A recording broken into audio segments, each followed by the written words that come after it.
state of modern architecture is in a bad way, and many people have been realizing that the presence of ugliness far supersedes the presence of beauty in modern society, whether it be in the form of architecture, whether it be from their favorite restaurant or from a social institution that once looked vibrant and full of life in how it was constructed, to it being stripped down to its simplest ability to be used as a tool for whomever is using the building, whether it be in the modern examples of popular art that appear to have no meaning, no regularity, and no harmony to them, and simply appear to be vulgar and crude expressions. This is a problem that seems to pervade the modern world. However, many people, in attempting to reconstruct beauty in a world that seems to have moved beyond it, treat beauty solely in the abstract. They treat beauty, and most importantly, how beauty informs our architecture, as matters of inspiration, getting us closer to the sublime,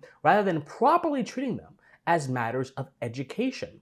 My friends, the built world, and most importantly, the built world that reflects our sense of beauty, must indeed not merely inspire, but it also indeed educates our moral imagination as citizens, and it informs our conscience as well by giving us reference points as we move throughout everyday life. And if we are going to attempt to bring beauty and warmth back to our society in a way that does not simply inspire us in our personal lives, but also informs our positive conduct towards others, thereby making society stronger through moral conduct and making ourselves stronger by encouraging character formation, all of which are indeed linked to what we see around us, then we have to begin understanding architecture through the lens of moral education. And in this video, my friends, we will be examining this problem through that lens. And I'll be explaining to you how architecture, beauty, and all of that stuff is linked directly to our moral formation as people, and how we can clinch that as we move along, attempting to diagnose this issue. But before we get to that, my friends, I hope all of you are doing well. I am Christian Moss. Thank you so much for being here. If you enjoy political and social commentary from a philosophical bent, then I encourage you, please like, share, comment, subscribe. Do whatever you can to ensure that our message is successful, my friends.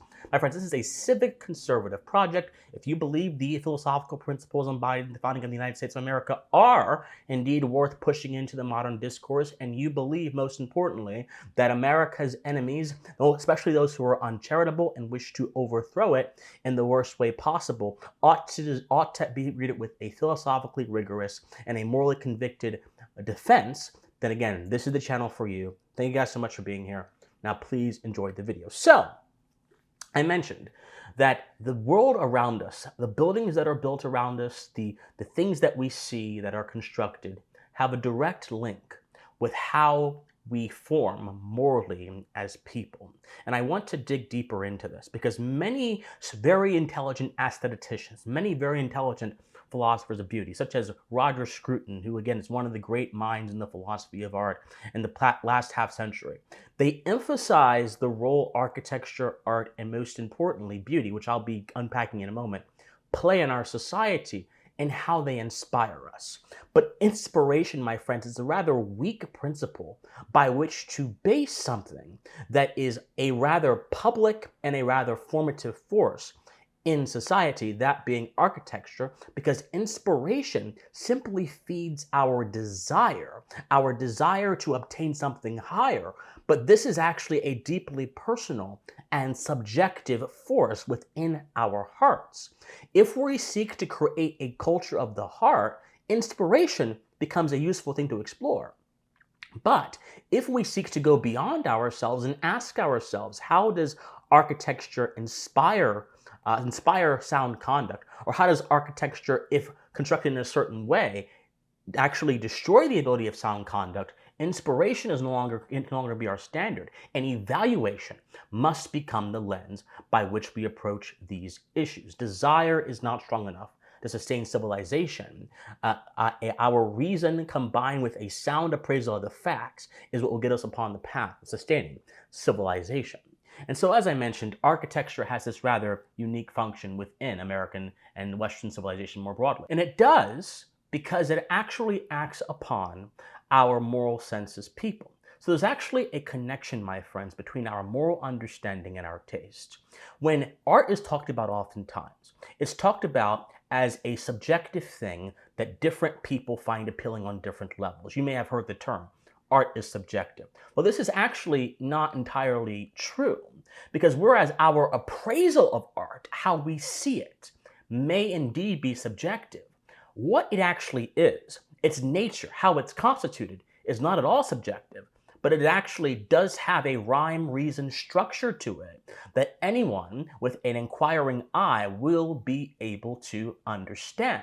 But the problem is, in matters of taste, we oftentimes place our personal preferences ahead of the things we seek to evaluate and confuse the two. So, how are our tastes motivated and influenced by our moral understanding? Well, there's a threefold connection, my friends, between moral understanding and taste. And you understand this by understanding how our moral understanding develops. And it develops in three ways. Number one, our moral sense. The moral sense is at the very bottom. It is this intuitive understanding that we have of what is right and what is wrong before even understanding concepts, before even rationalizing it, that is centered within our heart, that exists intuitively, that even exists reflexively. Many of us would be able to see our moral sense in action if we were to see, for example, a proportional face on one side, then we were to see a face missing one eye.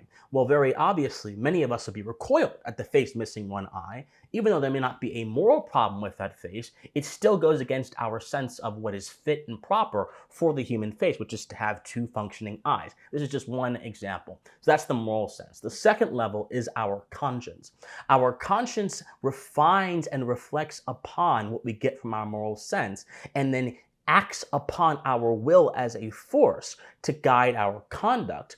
And this then leads us to our third part of our moral understanding, which is our character formation. And our character formation is the process of the conscience and our actions joining together to create a moral refinement within us, to make us better people. Well, within the subject of character formation is where our moral imagination rests, and that is where our tastes come from. See, you have to understand how taste formation and character formation are actually linked. Our taste, things that we find tasteful or distasteful, are going to indeed be personal to us in some level. However, if we are to have a certain moral understanding, necessarily our tastes begin to conform to it.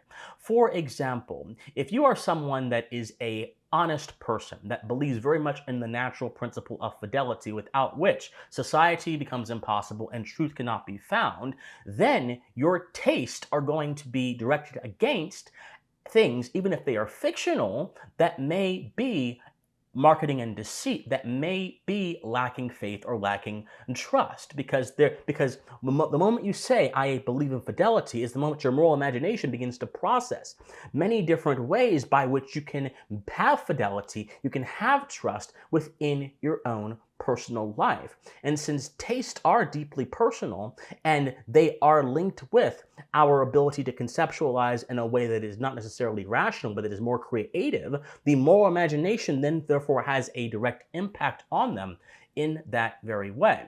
Well, if our tastes are connected with our moral imagination, and taste formation and character formation are therefore linked, then how is our moral imagination shaped by the images we see? This gets us, my friends, into the question of architecture. So, there are several different ways of seeing how architecture might impact our moral imagination and therefore create a moral enhancement in our own conduct or create a destructive moral tyranny within our conduct as well. So, for example, let's look at a few art forms. Let's look at authoritarian art. So authoritarian art is characterized generally by an attempt to promote the ideology of the totalitarian authoritarian regime that made it. If you were to look at, for example, these Soviet images, there was a artistic style in Soviet Union called socialist realism, which was an attempt by the Bureau, an attempt by the power structure to control how creativity was conducted in Soviet society.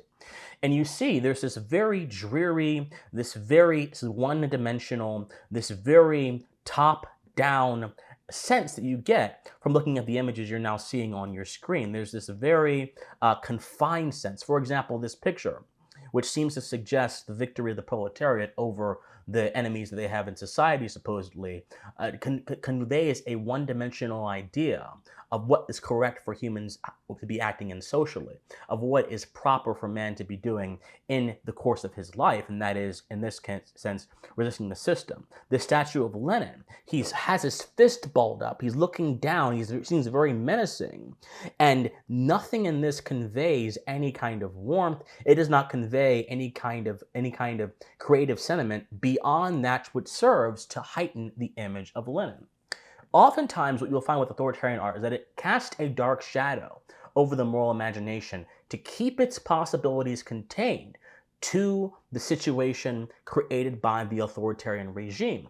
Therefore, creativity outside the context of the authoritarian regime is not permitted, or it's not sowed by this. It is instead meant to keep the imagination in a stronghold that furthers it to focus on the system of power in that particular area. You see that others, with this example right here, this large dome building that seems to have all these uniform patterns that don't really do very much beyond reinforce each other. And this is an example of something that is not meant to convey a possibility beyond what you're seeing. Real art, good art, morally formative art conveys possibilities beyond what you're seeing by triggering within your imagination information that will move your conduct towards a better level. Let's also look, for example, at postmodern art, which has become very popular these days. You see these examples here of these postmodern buildings.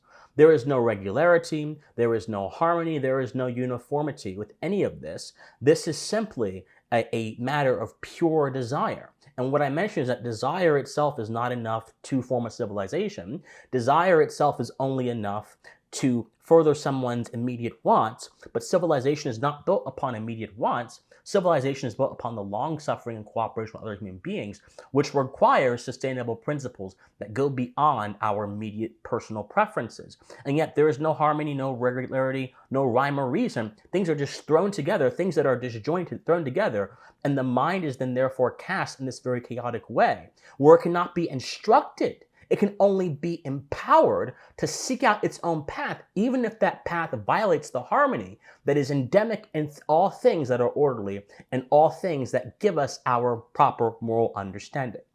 Now, there is another form of art that I actually think is quite important and is actually quite foundational to a healthy moral education. And I think that form of art is neoclassical art, particularly American neoclassical art. You are seeing on your screen right now an image of Monticello. Monticello is actually the former home estate of Thomas Jefferson.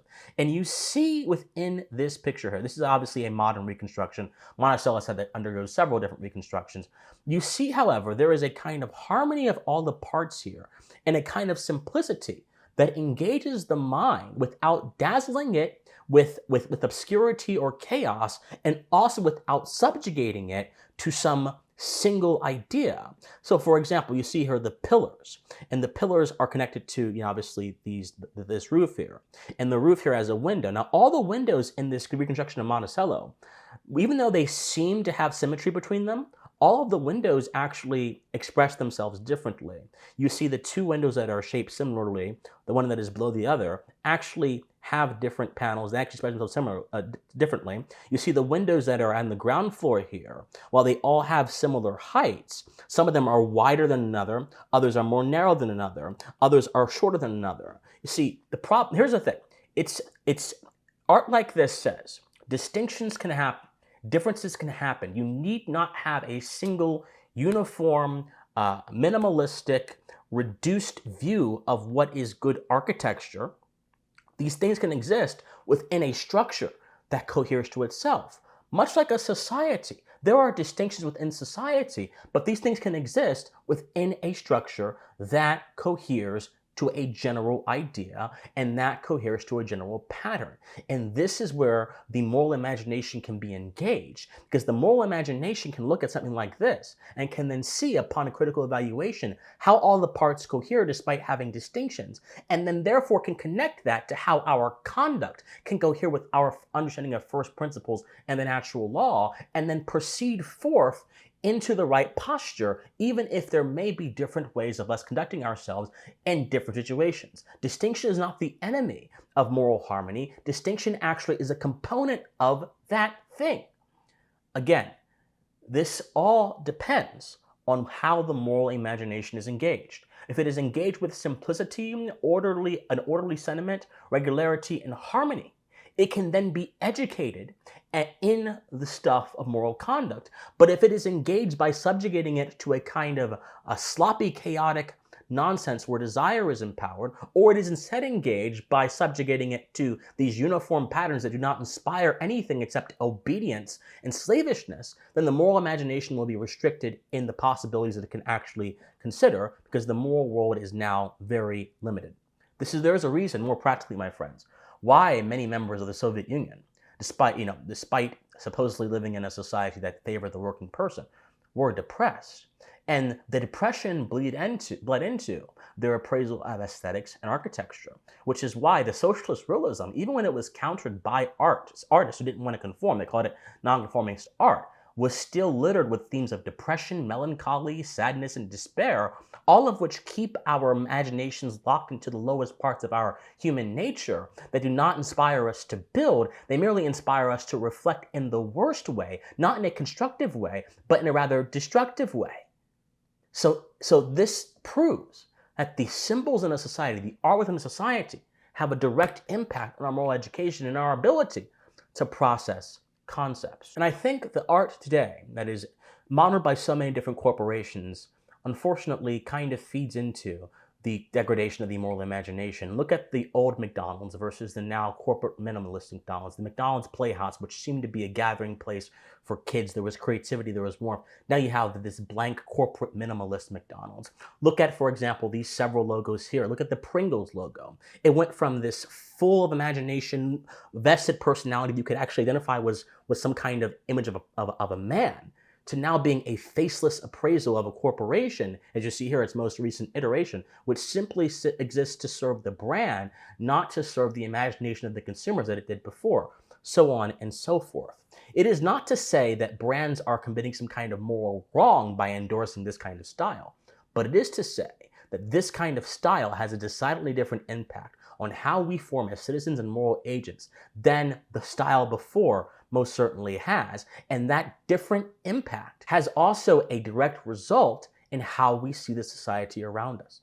And someone who does not see their society as worth preserving, or someone who does not see their society as worth as beautiful or rich in anything, is someone who's going to be less motivated and less driven to actually seek to preserve and participate in their civilization. And that leads to apathy. And apathy is not a recipe for success for yourself or anyone else. So in order to revive America, in order to revive our civilization, I believe that the architecture of the past, the neoclassicism, which lives very strongly in Washington, D.C., lives very strongly in examples like Monticello or the White House, the kind of Palladian buildings, or the U.S. Capitol, which again inspires with its simplicity, but also gives a kind of structured order and a distinction within that structured order, which fits our understanding of how moral systems properly work. All of these different structures, I think, if they were breathed into the current culture, and things like corporate minimalism were rejected with an understanding of how architecture can positively and morally inform the people, I do believe the problem of ugliness not only would be solved, but the problem of moral apathy could go about being solved. Because it's one thing to consider a moral question in the abstract. It's another thing to actually have a physical thing around you every day that reminds you of some broader truth, some broader pattern, some broader harmony that goes beyond even your deepest doubt. My friends, architecture can breed moral tyranny, or it can breed virtue. It all depends on how it's structured. It all depends on how it's conveyed. And it all depends, most importantly, on how it's perceived by the citizenry. And it is most important to learn from the buildings and methods of the past, avoid the ones that do not inspire much within our imagination, do not instruct much within our imagination, and then also go towards the ones that do instruct and that do build a healthier moral sense for us all. My friends, like, share, comment, subscribe, do whatever you can to ensure our channel is successful. Be sure to, of course, donate if you wish. That helps me bring this channel to more people. Join the more pensive cohort. If the things that you've heard here have inspired you and you want to know how to get involved in the discourse to save our country, the pensive cohort is where you need to be. I'm recruiting a group of young thinkers who are going to be on the front lines discussing these issues with philosophical clarity and moral conviction. My friends, study history, study philosophy, remain morally convicted, and please stay pensive. Bye, guys.